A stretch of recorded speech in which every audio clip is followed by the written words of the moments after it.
30 years is a long time in car design, and we've brought together a couple of Toyota coupes that show just how far the cutting edge has shifted since the 1980s. The AE86 and its modern day spiritual successor, the GT86, are chalk and cheese to look at. They're also light years apart in terms of the technology under the skin.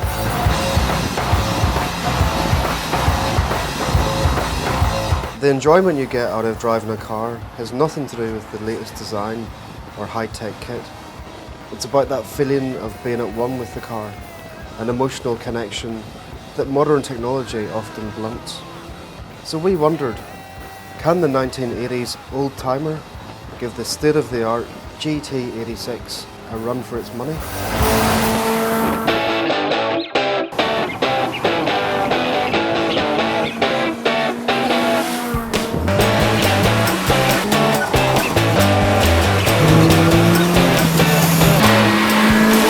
Back in the 80s, cars were lighter, simpler and a lot more fun.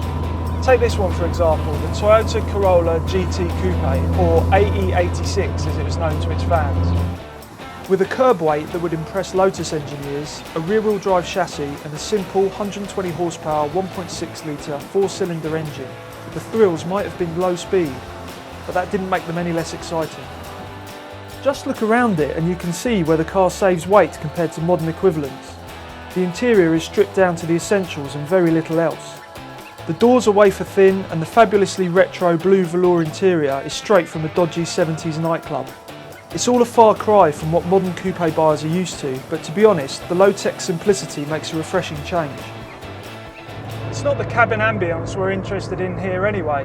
What we're interested in is the width of smile that this car can put on your face.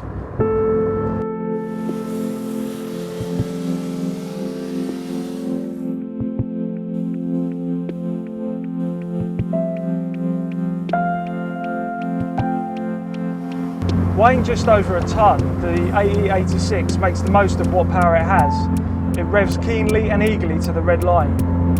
On a British B road, there's just no need to go any faster. Better still, you can access this car's limits on the road and at relatively low speeds. The AE is willing to break traction with just a tickle of the throttle. The driving experience is immediate and involving without the sensory barriers put up by modern cars. The steering delivers a running commentary on the road surface and what the wheels are up to. It's a different experience, but it's a great one. The car that Steve has just been driving is a proper old school legend. They don't make them like that anymore, or do they?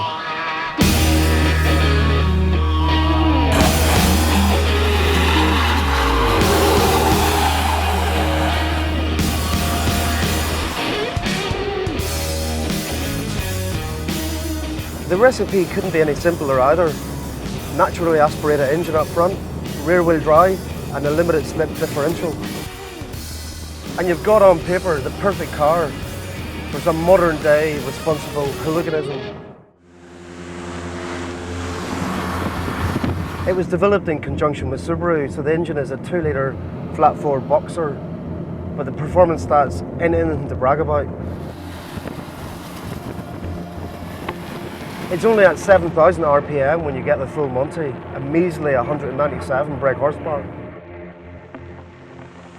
And don't mention torque either, there's only 151 pound-foot, and that doesn't come in until 6,400 RPM, which means that you have to drive it like you've stolen it.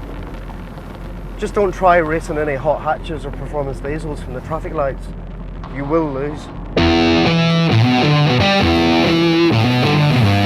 However, what the GT86 lacks in punch, it makes up for in proper grown-up thrills. Toyota fitted the GT86 with skinny Prius tyres, and that's a good thing because you don't want a car like this to have lots of grip. In fact, you don't want it to have any, because then you can do things like this. This car just loves going sideways, and you could do it all day long or until you run out of tyres. Pitch it into a corner and you can feel the front end thinking about running wide. But give it some throttle and you can balance the GT86 through corners. Think of it as the Fisher Price guide to car control. What's blindingly obvious is that these are two cars from very different eras. Things have moved on massively since 1983 when the AE86 was state of the art. But in spite of all that's changed, the elderly Toyota has still got it. The thing is, the GT86 could never be an original successor to that car.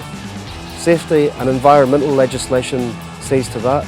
And I can't think of any other new car for 25 grand that could put such a huge smile on your face.